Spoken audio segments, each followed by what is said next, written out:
Sa ngalan ng Ama at ng Anak at ng Espiritu Santo. Amen.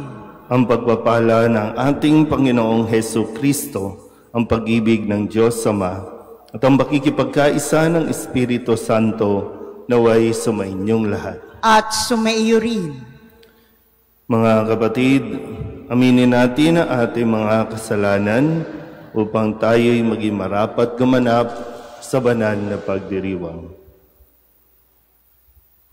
Inaamin ko sa makapangyarihang Diyos at sa inyo mga kapatid, na lubha akong nagkasala sa isip, sa salita at sa gawa, at sa aking pagkukulang.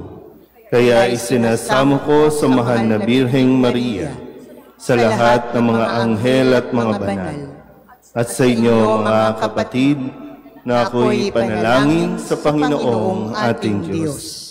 Kawaan tayo ng makapangyarihang Diyos, patawarin tayo sa ating mga kasalanan, at patnubayan tayo sa buhay na walang hanggan. Amen. Panginoon, kaawaan mo kami. Panginoon, kaawaan mo kami. Kristo, kaawaan mo kami. Kristo, kaawaan mo kami. Panginoon, kaawaan mo kami. Panginoon, kaawaan mo kami. Manalangin tayo. Ama naming makapangyarihan, nililiwanagan ng iyong maaasahang ilaw ang mga naliligaw na iyong pinababalik sa daan para ikaw ay matagpuan. Ang mga kabilang sa nananalig sa iyong anak ay pagkalooban mong makapagwaksi sa tanang salungat sa ngalang Kristiyanong sa iyo'y tinanggap, upang ito ay talagang mapangatawan ng ganap sa pamamagitan ni Jesucristo, asama ng Espiritu Santo, magpasawalang hanggan. Amen.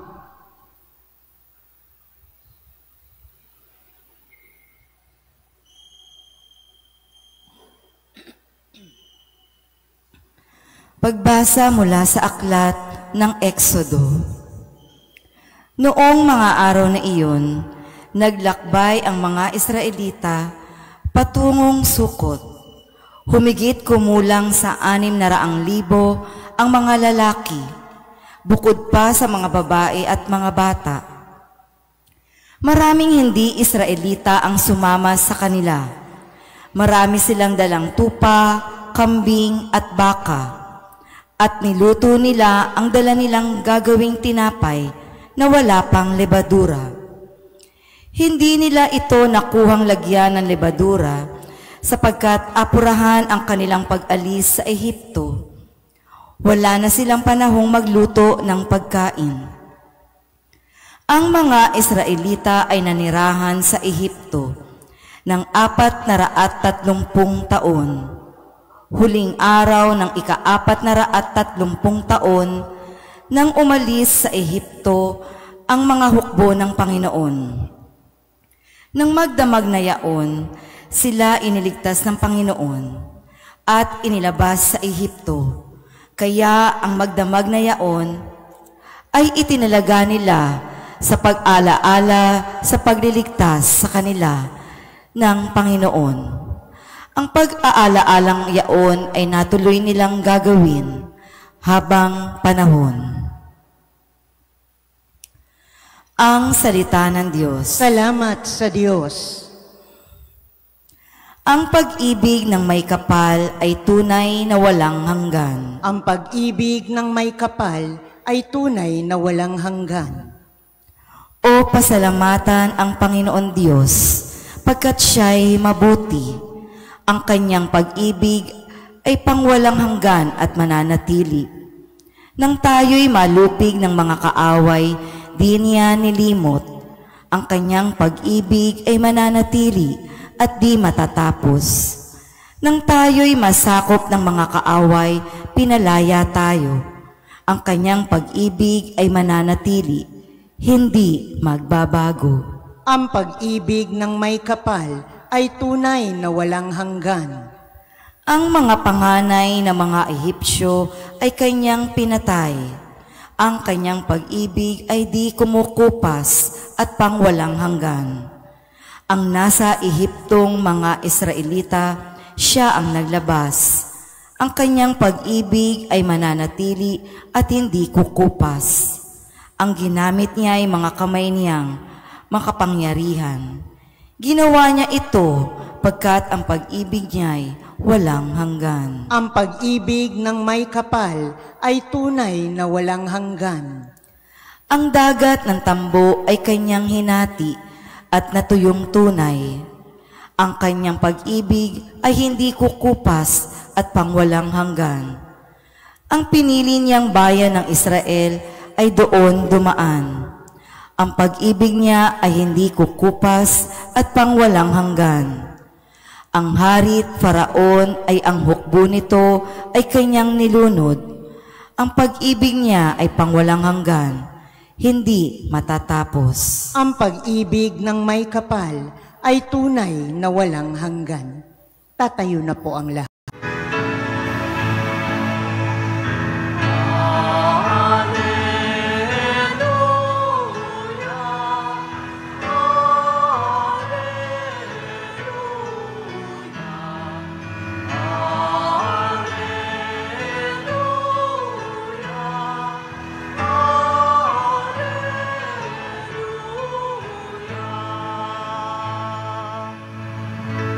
Sa daigdig ay laganap, liwanag na sumisikat, salitang buhay ng lahat.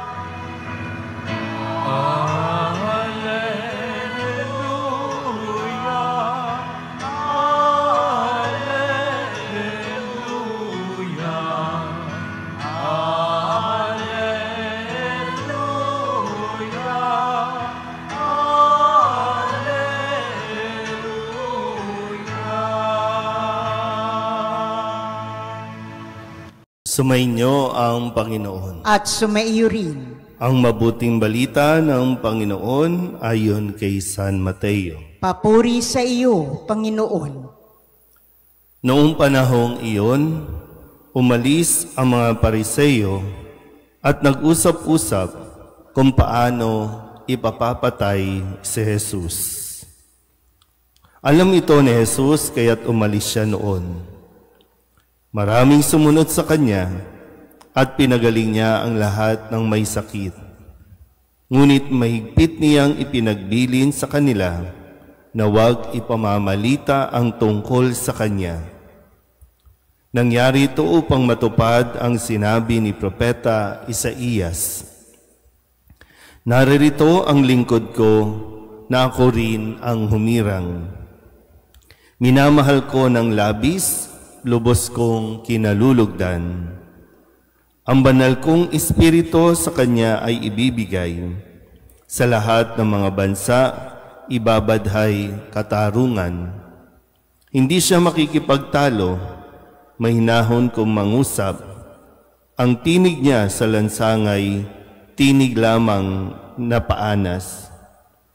Hindi niya puputulin yaong tambong nakahapay, ni hindi rin papatayin ang umaandap na ilawan. Hanggang ito'y katarungay, mapagtagumpay niyang ganap, at ang pag-asa ng tao sa kanya ay ilalagak. Ang mabuting balita ng Panginoon. Pinupuri ka namin, Panginoong Hesukristo. Isang magandang umaga po sa inyong lahat. Sa araw na ito ng Sabado, 15 linggo sa karaniwang panahon, atin pong panalangin ang mga lugar na higit na maapektuhan ng bagyong Krising. At nawa sa mga nararanasan nating mga ganito ay mas makita natin ang pagkilos ng Diyos at makita rin natin kung ano at paano natin dapat tinutugunan ang atin pong mga pangangailangan, lalo na pagdating sa kaligtasan ng mga tao. Mahirap kasi yung lagi tayong magsasabi ng climate change, pero wala naman tayong ginagawa para dito. Kaya madalas, konting ulan ay lumulubog, no, ang karamihan sa mga lugar natin dahil hindi nagiging wasto din ang paraan ng ating pong isinasatupad. No? Hindi pwedeng hukay lang ng hukay, palalimin lang ng palalimin, no? Pataasin lang ng pataasin ang mga kalye, pero yung mga bahay, palubog ng palubog. Kaya maganda po na nawa ay maging bahagi ng ating pang-araw-araw na buhay ang salita ni Kristo, ang kanyang mga itinuturo sa atin, dahil ito ay para sa mas ikakaayos ng ating pong pamumuhay. Atin pong muling balikan ang ilan sa mga ibinigay sa atin ni Kristo na mga salita mula sa pahayag ng Ebanghelyo. Nung Lunes, ginulantang tayo ng mensahe ng Panginoon na sinasabing, "Huwag ninyong isiping na parito ako upang magdala ng kapayapaan sa lupa, na parito ako upang magdala ng tabak, hindi kapayapaan." Sabi nga, no, ang salita ng Diyos ay katulad ng double-edged sword, na kapag hiniwa sa iyo, talagang mahati ka. At ganyan ang salita ng Diyos. No? Kapag meron tayong mga ginagawang labag sa kanyang kautusan, nakakahiwa ito ng ating pagkatao. Nasasaktan tayo dahil dito. Pero yun talaga yung purpose din naman. So, hindi ito yung salita na para lang magkaroon tayo ng peace, magkaroon tayo ng parang hindi tayo mag-aaway, pero wrong notion o wrong context ng paggamit ng salita ng Diyos.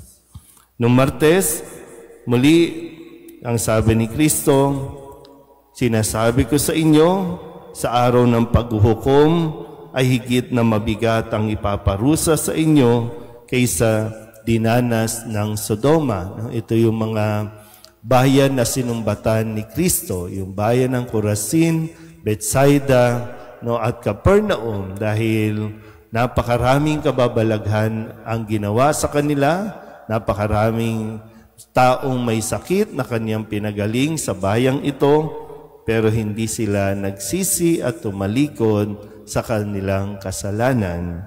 Kung kaya, sinabi niyang mas mabigat ang parusa na dadanasin kaysa sa mga bayan ng Sodoma. Alam niyo naman yung kwento ng Sodom at Gomora. Noong Miyerkules, ang sabi naman, dahil nga may kakayahan at kapangyarihan si Kristo para magsalita, para magpalayas ng demonyo, dahil sinabi niya noong Miyerkules, "Ibinigay sa akin ng Ama ang lahat ng bagay." Lahat ng bagay sa mundong ito. Kasama na tayo sa ibinigay ng Diyos sa kanyang pangangalaga, sa kanyang proteksyon. Kaya lahat ginagawa ni Jesus para hindi tayo mapahamak. Nung Huwebes, ang sabi naman ni Kristo, kung paanong nasa kanya na ang kapangyarihan, ibinigay ng Ama yung authority. Kaya ang sabi ni Kristo, ang paanyaya niya, "Lumapit kayo sa akin, kayong lahat na napapagal at nabibigatan sa inyong pasanin, at kayo'y pagpapahingahin ko." Kahapon, ang paalala sa atin, habag ang ibig ko, hindi hain. Yung pusong mahabagin. Hindi yung marami tayong ginagawa, hindi yung mga ritual na dapat nawa, ang tinitingnan, ang makita sa atin sa dami ng mga ritual na atin pong ginagawa ay yung nagiging mahabagin tayo sa ating kapwa. At ngayon, ang sabi ni Kristo, o sabi sa Ebanghelyo, maraming sumunod sa Kanya at pinagaling Niya ang lahat ng may sakit, Ngunit mahigpit niyang ipinagbilin sa kanila na huwag ipamamalita ang tungkol sa Kanya. Nakafocus sa gawain, nakafocus sa misyon, hindi lang sa Kanya. Magandang paalala, no, na tayo kasi dahil nga sa panahon natin na marami ang gustong sumikat, marami ang gustong mapansin, kaya lahat gusto natin na i-broadcast. Isang wisdom, no, na matututunan natin sa karanasan ni Kristo, bakit ayaw niyang ipamalita. Diba? Kasi pwede yun eh. Kapag mas maraming nakakakilala sa iyo, maganda rin naman yun. Pero yung isang banda, kapag masyado na siyang nakilala, pinuntahan ng napakaraming tao nang hindi naman siya kinikilala, no, yung bang pupunta ang mga tao dahil may kailangan sila kay Kristo at hindi dahil si Kristo ay tinatanggap nilang bilang Mesiyas. Magiging sagabal sa kanyang misyon, magpapabagal sa kanyang gawain kung napakaraming tao ang makikipag-unahan, makikipagsiksikan para lamang makalapit sa Kanya. So, para bang hindi trabaho ni Jesus yung magpasikat. Hindi trabaho ni Jesus yung magparami ng followers. Ang gawain at misyon ni Jesus, ipahayag ang mabuting balita, ibigay ang pagpapatawad sa mga nagsisisi, ibigay ang kaharian ng Diyos, hindi ang magpasikat. Kaya nawa, muli, suriin din natin ang ating mga sarili, na sa ating mga ginagawa, ano ba talaga ang ating pong intensyon? Ang dumami ang fans club, ang dumami ang tagahanga, o ang mas maipakilala natin si Kristo dahil sa ating pong pagtuon sa misyon na mayroon tayo. Amen?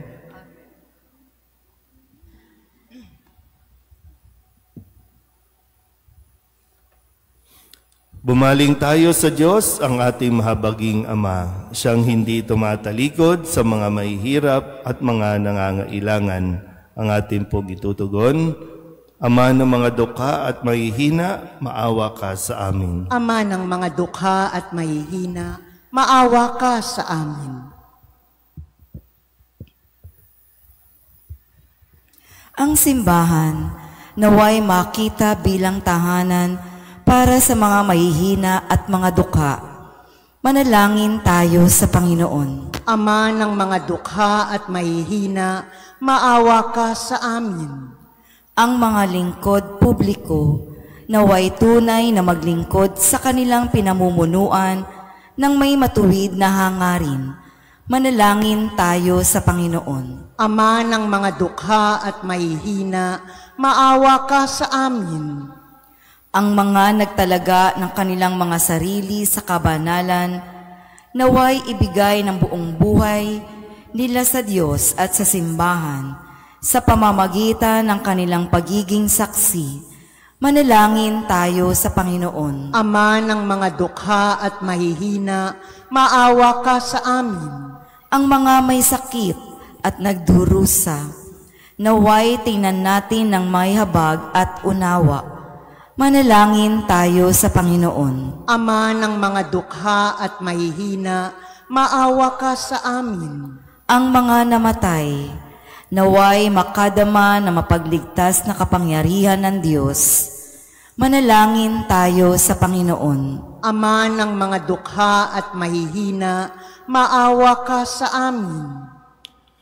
Idulog din natin sa Panginoon ang ating mga personal na kahilingan at mga panalangin para sa ating mga pamilya. Kasama din ang mga kahilingan ng mga nanonood sa online. Lahat ng mga misang pasasalamat, espesyal na intensyon, agarang paggaling ng mga may sakit, at ang lahat ng mga kaluluwa na inihiling na ipagdasal sa misang ito.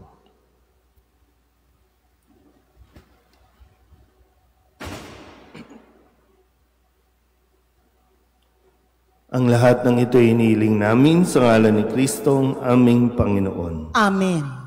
Kunin at tanggapin ang alay na ito, mga biyayang nagmula sa pagpapala mo. Tanda ng bawat pusong pagkat inibig mo, ngayon'y nananalig, nagmamahal sa'yo.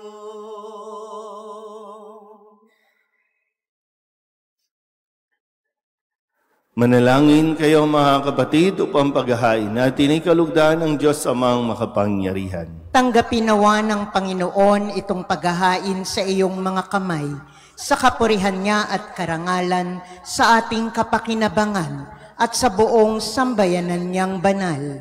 Ama naming lumikha, tunghayan mo ang mga alay ng iyong sumasamong sambayanan at tanggapin mo ang mga ito para madagdagan ang iyong kabanalan sa mga nananalig na tunay sa pamamagitan ni Jesucristo kasama ng Espiritu Santo magpasawalang hanggan. Amen. Sumainyo ang Panginoon. At sumaiyo rin. Itaas sa Diyos ang inyong puso at diwa. Itinaas na namin sa Panginoon. Pasalamatan natin ang Panginoong ating Diyos. Marapat na siya ay pasalamatan.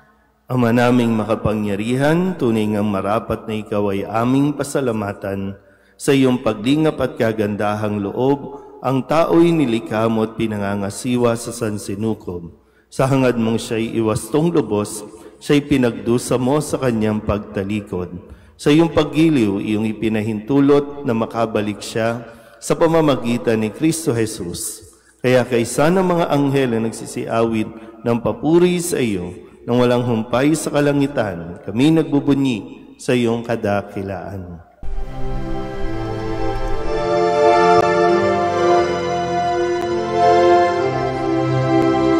Santo, Santo, Santo, Panginoong Diyos makapangyarihan, napupuno ang langit at lupa ng kalwalhatian mo. Hosana sa kaitaasan, pinagpalang na paririto sa ngalan ng Panginoon. Hosana sa kaitaasan.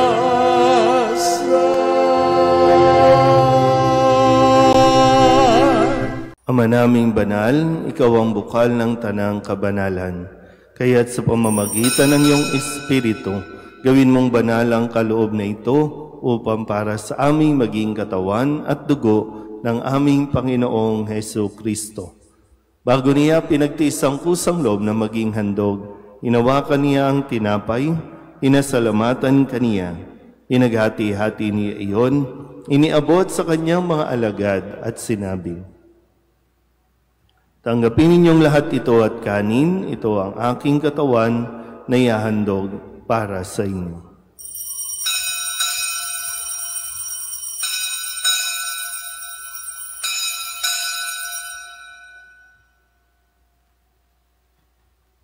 Gayun din naman nang matapos ang hapunan, hinawakan niya ang kalis, muli kaniyang pinasalamatan. Iniabot niya ang kalis sa kanyang mga alagad at sinabi, tanggapin ninyong lahat ito at inumin. Ito ang kalis ng aking dugo ng bago at walang hanggang tipan. Ang aking dugo na ibubuhos para sa inyo at para sa lahat sa ikapagpapatawad ng mga kasalanan. Gawin ninyo ito sa pag-alaala sa akin.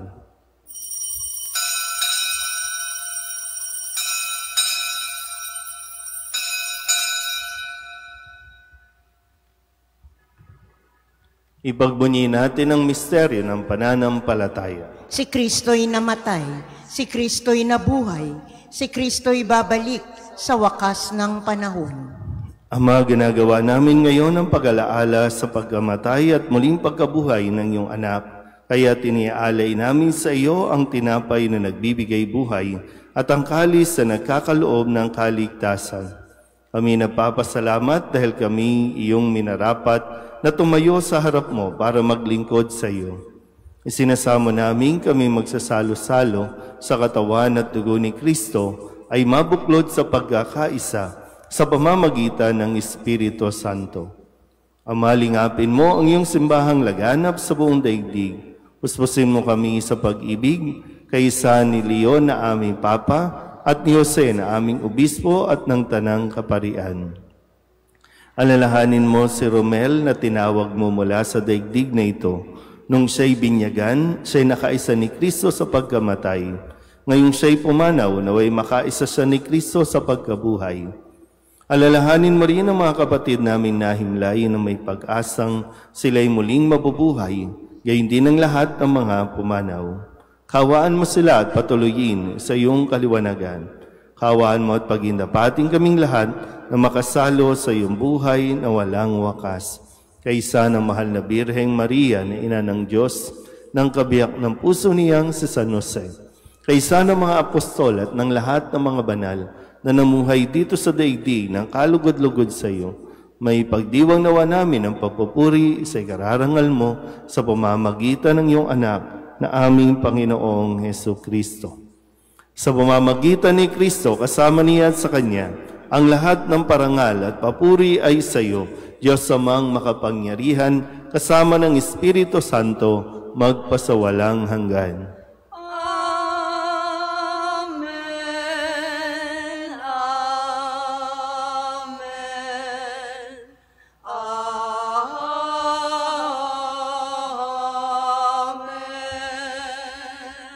Sa tagubilin ng manakagagaling na utos at turo ni Jesus sa Panginoon natin at Diyos, ipahayag natin ang lakas loob.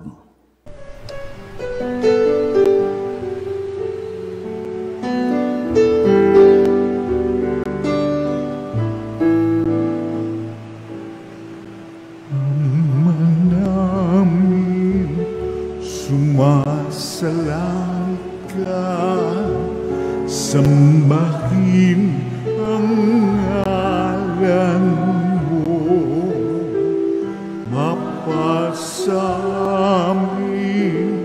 ang kaharian mo, sundin ang loob mo, dito sa lupa para ng sa langit. Bigyan mo po kami ngayon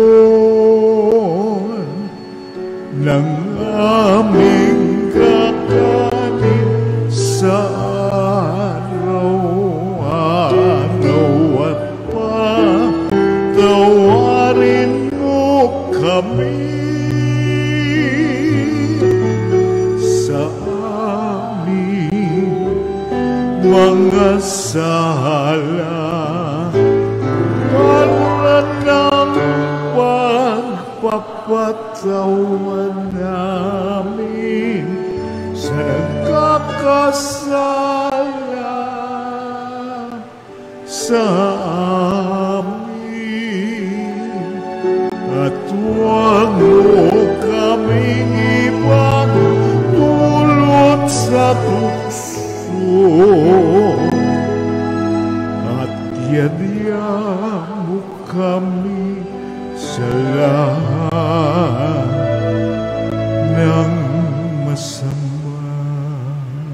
Inihiling namin kami iadya sa lahat ng masama, pagkalooban ng kapayapaan araw-araw, iligtas sa kasalanan at ilayo sa lahat ng kapahamakan, samantalang aming pinananabikan ang dakilang araw ng pagpapahayag ng tagapagligtas naming si Hesukristo. Sapagkat iyo ang kaharian at ang kapangyarihan at ang kapurihan, magpakailanman. Amen. Panginoong Hesukristo, sinabi mo sa iyong mga apostol, kapayapaan ang iniiwan ko sa inyo, ang aking kapayapaan ang binibigay ko sa inyo.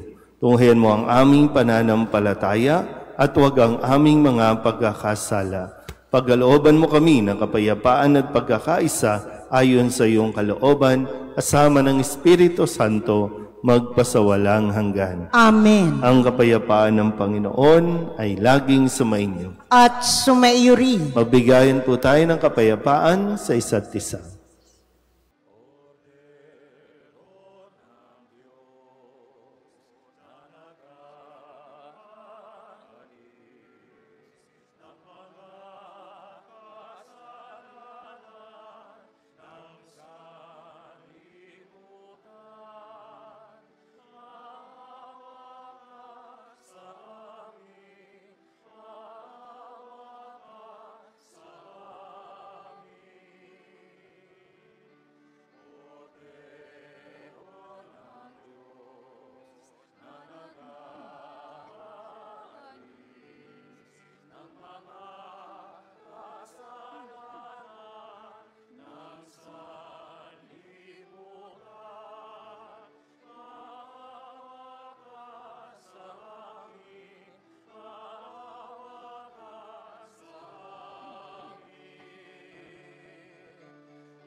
Ito ang kordero ng Diyos. Ito nag-aalis ng kasalanan ng sanlibutan. Mapalad ang mga inaanyayahan sa kanyang piging. Panginoon, hindi ako karapat-dapat na magpatuloy sa iyo, ngunit sa isang salita mo lamang ay gagaling na ako.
Manalangin tayo.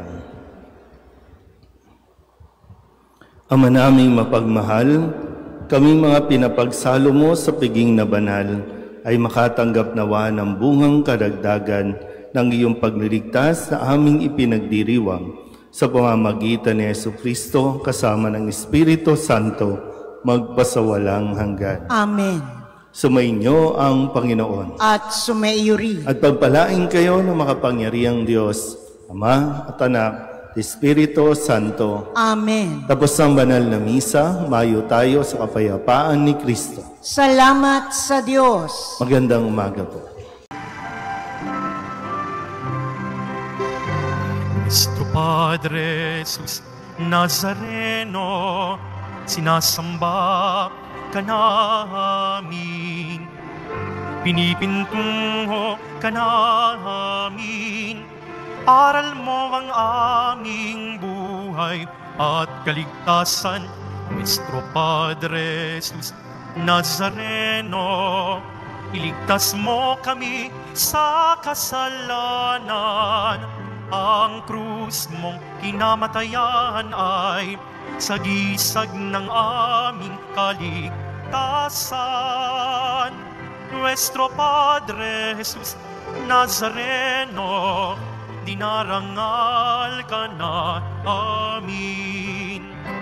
Nuestro Padre Jesus Nazareno, nilulwalhati ka namin.